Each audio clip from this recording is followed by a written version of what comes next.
হরে কৃষ্ণ রাধে রাধে গৌর হরি হরি বল। জয় গোবিন্দ জয় Radharani Radhe Radhe. Puja's blog চ্যানেলে আপনাদের সকলকে স্বাগত জানিয়ে আজকের ভিডিওটি এখান থেকে শুরু করছি।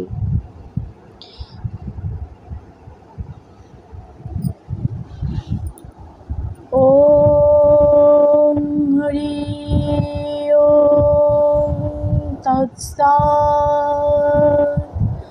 ওম নমো ভগবতে বাসুদেবায়। ওম নমো ভগবতে বাসুদেবায়।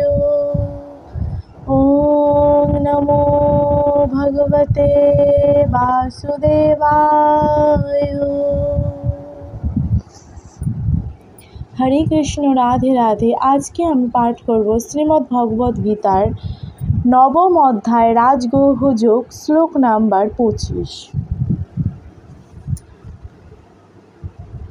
জান্তি দেবব্রতং দেবানং পিতৃণং জান্তি পিতৃব্রতা ভূতানি জান্তি ভূতেজ্য জান্তি মদযাজিনোহ অহমি মামং।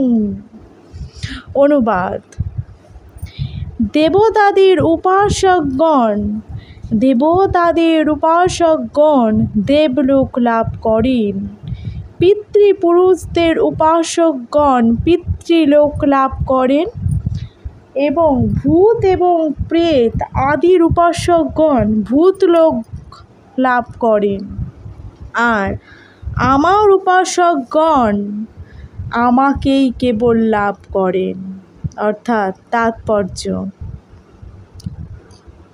যদি কোনো মানুষ চন্দ্র সূর্য আদি গ্রহলোকে যেতে ইচ্ছা করে, তাহলে সে সেই উদ্দেশ্য প্রদত্ত দর্শ পৌর্ণমাসী নামক বিশেষ বৈদিক বিধান পালন করার ফলে তার ঈপ্সিত লক্ষ্যে পৌঁছাতে পারে। এই সমস্তই বেদের কর্মকাণ্ডেও বিশদভাবে বর্ণনা করা হয়েছে। যেখানে স্বর্গলোকের অধিপতি দেবতাদের উপাসনা করার বিধান দেওয়া হয়েছে, তেমনি বিহিত যজ্ঞ অনুষ্ঠান করার ফলে পিতৃলোক প্রাপ্ত হওয়া যায়। আবার তেমনি প্রেতলোকে গিয়ে যক্ষ রক্ষ অথবা পিশাচযোনি প্রাপ্ত হওয়া যায়। পিশাচ উপাসনাকে জাদুবিদ্যা বা তিমির ইন্দ্রজাল বলা হয়। অনেক মানুষ আছে যারা এই জাদুবিদ্যার অনুষ্ঠান করে এবং তারা এটিকে আধ্যাত্মিক বলে মনে করে, কিন্তু প্রকৃতপক্ষে এই ধরনের কার্যকলাপ সম্পূর্ণ জড়জাগতিক। তেমনি পরমেশ্বর ভগবানের উপাসক শুদ্ধ ভক্ত নিঃসন্দেহে বৈকুণ্ঠ লোক বা কৃষ্ণলোক প্রাপ্ত হন। এই গুরুত্বপূর্ণ শ্লোকটির মাধ্যমে এটি অত্যন্ত সরলভাবে হৃদয়ঙ্গম করা যায় যে, যদি দেবতাদের উপাসনা করার ফলে স্বর্গলোক প্রাপ্ত হওয়া যায়, পিতাদের পূজা করার ফলে পিতৃলোক প্রাপ্ত হওয়া যায়, পিশাচ উপাসনা করার ফলে প্রেতলোক প্রাপ্ত হওয়া যায়, তাহলে ভগবানের শুদ্ধ ভক্ত কেন কৃষ্ণলোক বা বিষ্ণুলোক প্রাপ্ত হবেন না? দুর্ভাগ্যবশত অধিকাংশ মানুষই শ্রীকৃষ্ণ এবং শ্রীবিষ্ণুর এই পরম ধাম সম্বন্ধে অবগতই নয় এবং ভগবত ধাম সম্বন্ধে তাদের অজ্ঞতার ফলে তারা বারবার সংসারেই পতিত হয়।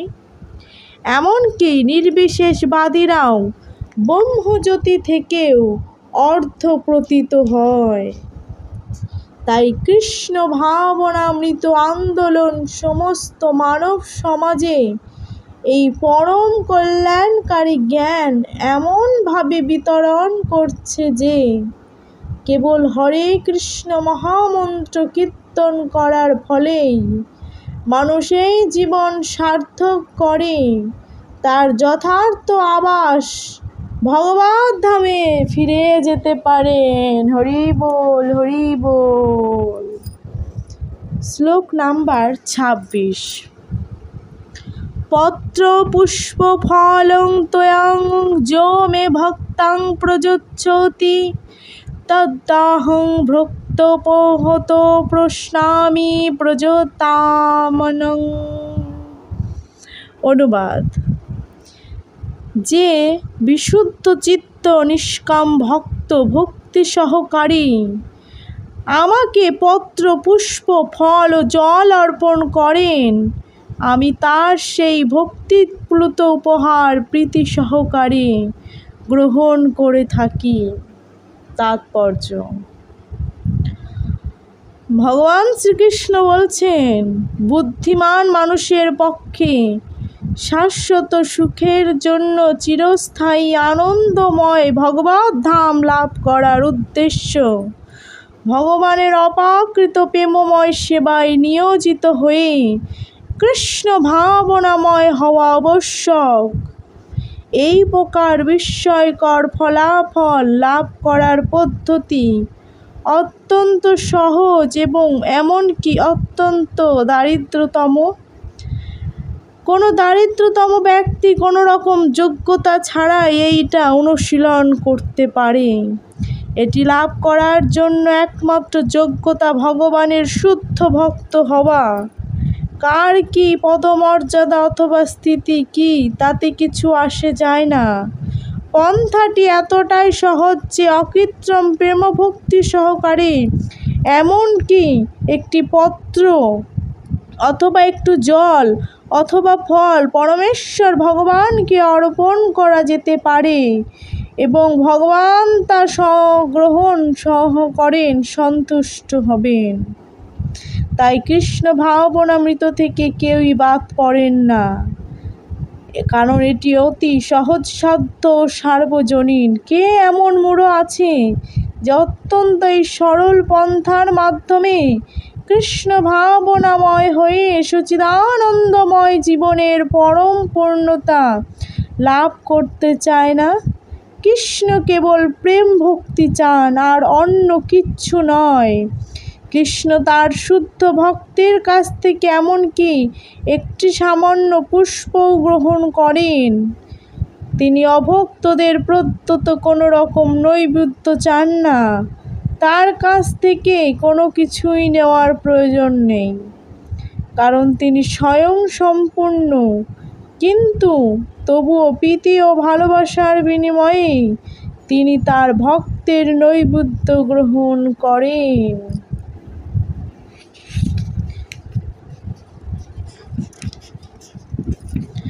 কৃষ্ণ ভাবনার বিকাশ সাধন করাই জীবনের পরম সিদ্ধি। কৃষ্ণের সান্নিধ্য লাভ করার একটি মাত্র উপায় যে ভক্তি, সেই কথাটিকে জোর দিয়ে ঘোষণা করবার জন্য ভক্তি শব্দটি এই শ্লোকে দুবার উল্লেখ হয়েছে। অন্য কোনো উপায়ে কেউ যদি ব্রাহ্মণ হন, বিদ্বান পণ্ডিত হয়, অত্যন্ত বিত্তশালী হয় অথবা বড় দার্শনিক হয়, তবুও তারা কৃষ্ণকে কোনো নৈবেদ্য গ্রহণে অনুপ্রাণিত করতে পারে না। ভক্তির মৌলিক বিধান ব্যতীত কারো কাছ থেকে কোনো কিছু গ্রহণের জন্য ভগবানকে কেউই প্রণোদিত করতে পারেন না। ভক্তি অহৈতুকী পন্থাটি শাশ্বত। এটি পরম তত্ত্বের উদ্দেশ্য, তত্ত্ব প্রত্যক্ষ সেবা সম্পাদন। ভগবান শ্রীকৃষ্ণ যে একমাত্র ভক্ত, আদি পুরুষ ও সমস্ত যজ্ঞের পরম লক্ষ্য, এটি প্রতিপন্ন করার পর এই শ্লোকে তিনি বলছেন কী ধরনের যোগ্যতার উৎপাদন করে। যদি কেউ হৃদয়কে নির্মল করার জন্য জীবনের পরম প্রয়োজন প্রেমময়ী ভগবত সেবা লাভ করার জন্য ভক্তিযোগে নিয়োজিত হবার অভিলাষী হয়, তাহলে তাকে তো জানতে হবে ভগবানের কাছ থেকে কী প্রত্যাশা করেন। যিনি শ্রীকৃষ্ণকে ভালোবাসেন তিনি কেবল তার প্রিয় বস্তুই অর্পণ করেন এবং তার অবাঞ্ছিত অবাস্তব প্রতিকূল বস্তু অর্পণে বিরত থাকেন। তাই মাছ, মাংস, ডিম কখনোই শ্রীকৃষ্ণকে অর্পণ করা উচিত নয়। যদিও শ্রীকৃষ্ণ চাইতেন যে এই সমস্ত দ্রব্যগুলি তাকে অর্পণ করা হোক, তাহলে তিনি সেই কথা বলতেন, কিন্তু তার পরিবর্তে তিনি স্পষ্টভাবে বলেছেন যে পাতা, ফল, ফুল ও জলই যেন তাকে কেবল অর্পণ করা হয়। ভগবান শ্রীকৃষ্ণ স্পষ্টভাবে বলে দিয়েছেন পত্র, ফল, জলই যেন তাকে কেবল অর্পণ করা হয়। এই প্রকার ভোগ সম্বন্ধে তিনি বলছেন যে আমি সেগুলি গ্রহণ করব। তাই আমাদের বোঝা উচিত যে তিনি মাছ, মাংস, ডিম কখনোই গ্রহণ করবেন না।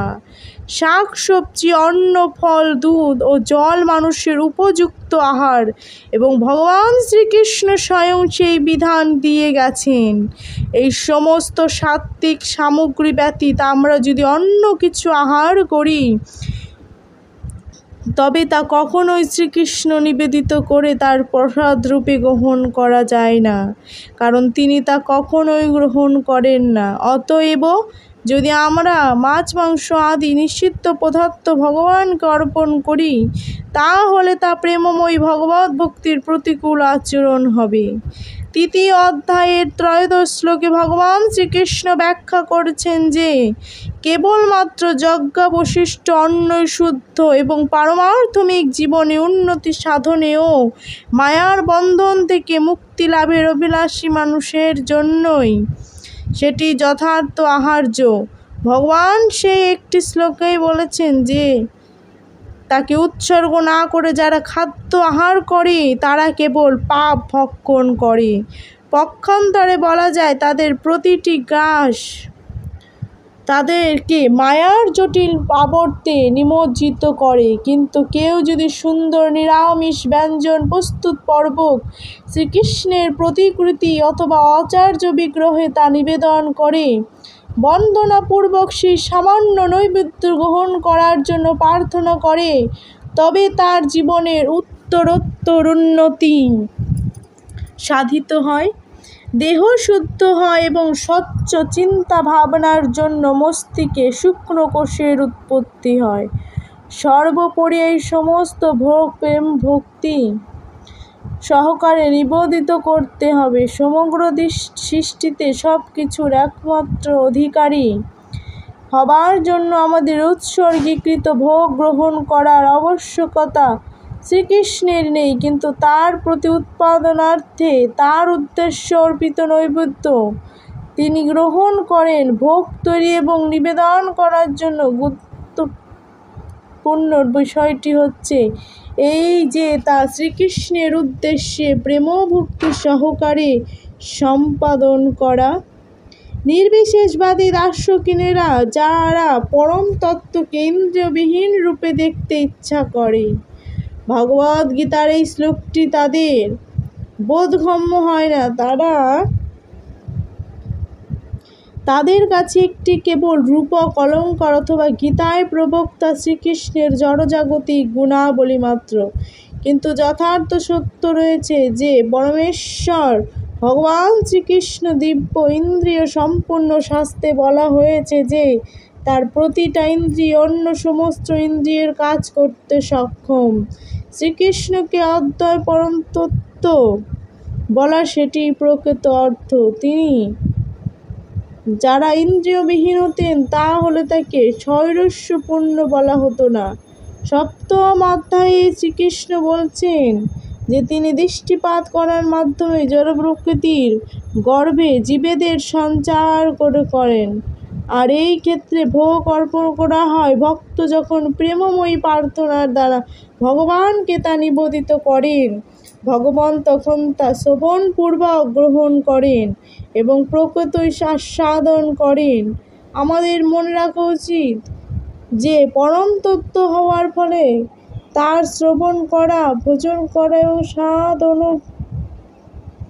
শ্রীকৃষ্ণের স্বাদ ভোজন করা এবং স্বাদ আস্বাদন করার মধ্যে কোনো পার্থক্য নেই। ভক্তই কেবল ভগবান শ্রীকৃষ্ণের বর্ণনার কদর্থ না করে ভগবানের স্বরূপ উপলব্ধি করে থাকেন এবং বুঝতে পারেন যে অক্ষয় পরম তত্ত্ব ভোগ আহার